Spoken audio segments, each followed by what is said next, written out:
안녕하십니까. 7월 21일 화요일 12시를 넘기는 시간입니다. 오늘 오후에 국회에서 추미애 법무부 장관의 야당이 제안한 탄핵안이 발의될 것입니다. 오늘 발의가 되면 24일 본회의의 표결에 붙여지게 될 것입니다. 우선 제 생각을 결론부터 말씀드리면 이 탄핵안은 1.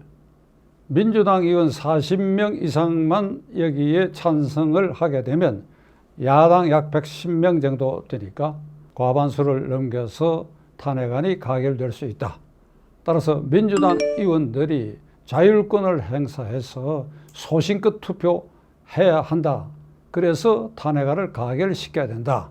둘째로 추미애 장관은 본회의의 표결 직전까지 스스로 법무장관직을 물러서는 것이 민주당의 의원들에게도 부담을 줄이고 문재인 대통령에 대한 부담을 줄이고 나아가 자신이 지금까지 탄핵 사유에 해당하는 일련의 행동에 대해서 반성하는 계기가 되니까 이 정도에서 물러서는 것이 인간 추미애에게도 더 이상 잃는 것을 방지해 줄 수 있을 것이다.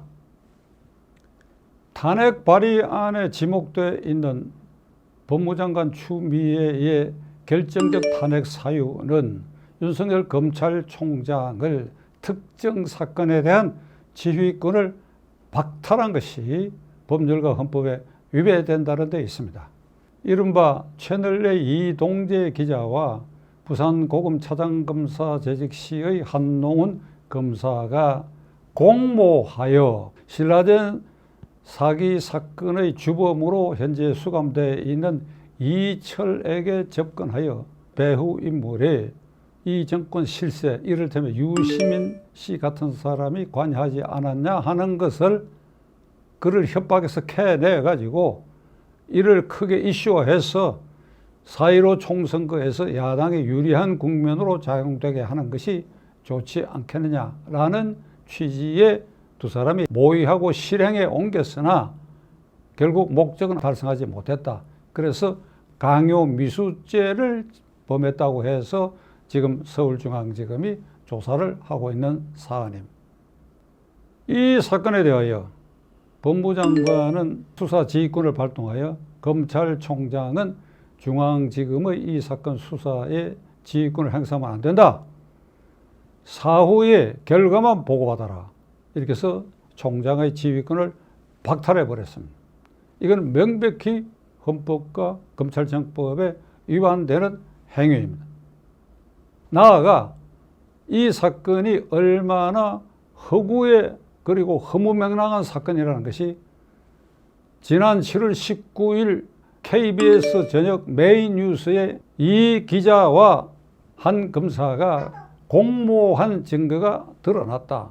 이렇게 보도를 했습니다. 그 다음날 아침부터 이 기자 측과 한동훈 검사 측이 허무맹랑한 사실을 조장한 것이다. 그래서 고소를 제기하고 KBS에 강력히 항의를 했습니다. 그러자 그걸 보도한 다음날 19일 사과 방송을 했어요. 어제 방송에서 우리가 확실한 증거가 드러났다라고 한 것은 사실관계를 오인하고 이것은 잘못된 보도이기 때문에 이를 정정하고 사과합니다. 라고 하는 것을 발표를 했습니다. KBS가 공개 사과를 하게 된 것은 2월 13일 날 한동훈 검사와 채널A 이 기자가 대화한 대화록을 완전히 공개해버렸기 때문입니다. 그 대화록에는 그 어디에도 두 사람이 합작 공모해서 구속되어 있는 신라젠 배후 주범 이철을 협박해가지고 뭔가를 캐내겠다 하는 말이 그게 전혀 나오지 않고 있습니다. 오히려 한동훈 검사는 이 기자가 유시민 씨가 관련 있는 듯한 이런 말을 했을 때 나는 유시민이라는 사람을 모른다. 그에 대해서 더 이상 얘기할 필요가 없다. 이런 것만 이제 쏟아져 냈기 때문에 KBS가 결국은 항복하고 말았습니다. 이래도 추미애 법무장관은 여전히 그 수사 지휘권의 핵심 내용인 검찰총장을 중앙지검 수사에서 손을 떼게 하라고 하는 이것을 그대로 유지할 수 있을 것인가?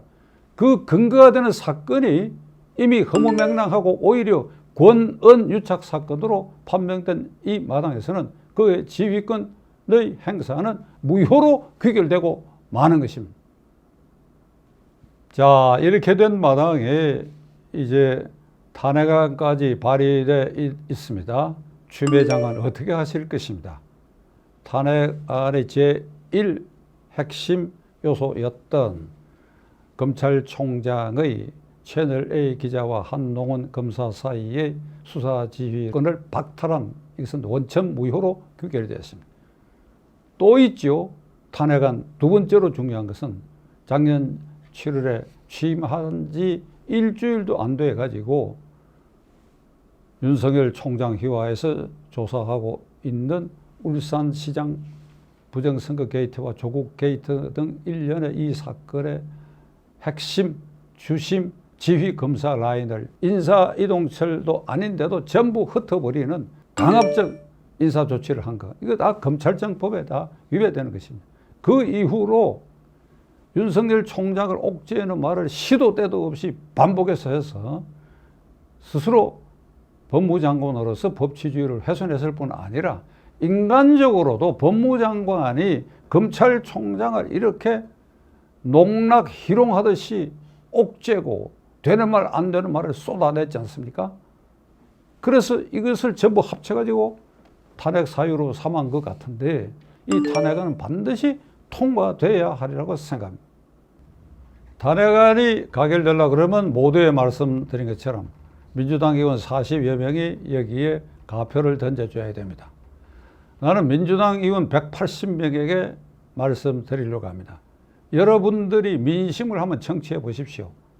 추미애 법무장관이 한 이 일련의 일들이 긍정적으로 평가하고 있는가? 여러분의 지역구에서 한번 살펴보십시오. 긍정적으로 평가하고 있다 그러면 탄핵안에 부결하십시오. 긍정적으로 평가하지 않고 있다고 한다면 탄핵안에 찬성해야 됩니다. 이 표결은 무기명 비밀 투표입니다. 공개 투표가 아닙니다.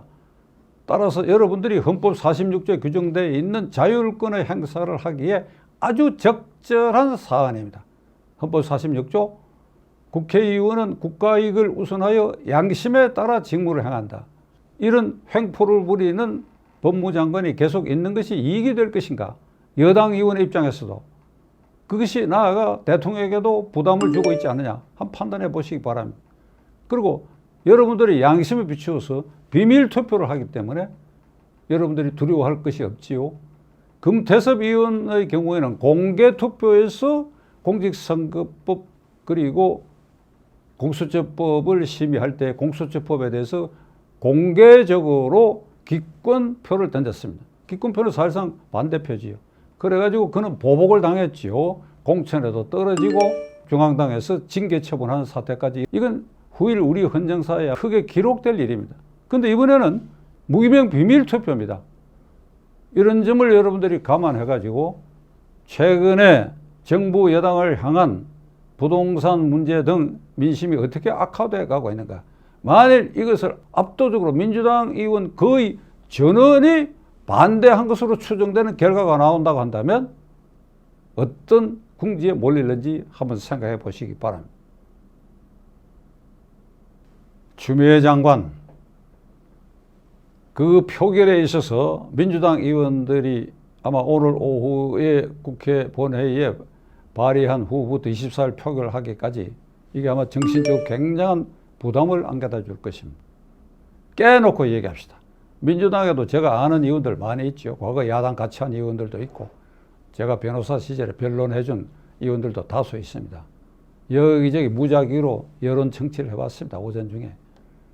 속내는 다 찬성하고 싶은 것입니다. 깨끗이 손 터십시오. 깨끗이 손 터십시오.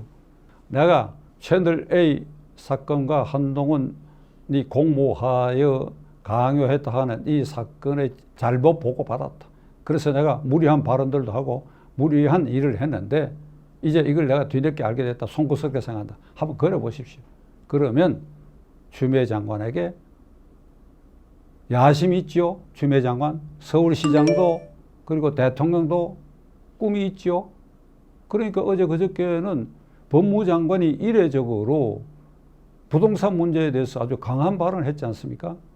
저는 그 국무위원으로서 발언을 할 수 있다고 봅니다. 그런데 추미애 장관이 이 시기에 그런 발언을 하니까 이걸 모두 뒤에서 비웃는 소리들이 정부 여당에서 나오고 있다는 사실 그들은 깨달아야 합니다. 한번 저 보십시오. 추미애 장관은 아주 깡단이 셉니다. 이게 화면에 비치는 이 인상도 그렇고 그 관상으로 봐서 아주 강한 인상을 가지고 있습니다. 본인은 마가렛 대처 같은 그런 지도자를 꿈꾸는지 모르겠으나 이게 발걸음을 잘못 디딘 것입니다. 그렇다면 뒤늦게라도 깨닫고 한번 저 주십시오. 누구에게? 본인 스스로에게 저 주십시오. 아, 내가 추미애에게 한번 저 준다. 이러면 그 다음으로 좋은 일이 계속해서 일어날 수도 있을 것입니다. 왜? 하늘이 내려다보고 있기 때문에 하늘이 용서할 것입니다.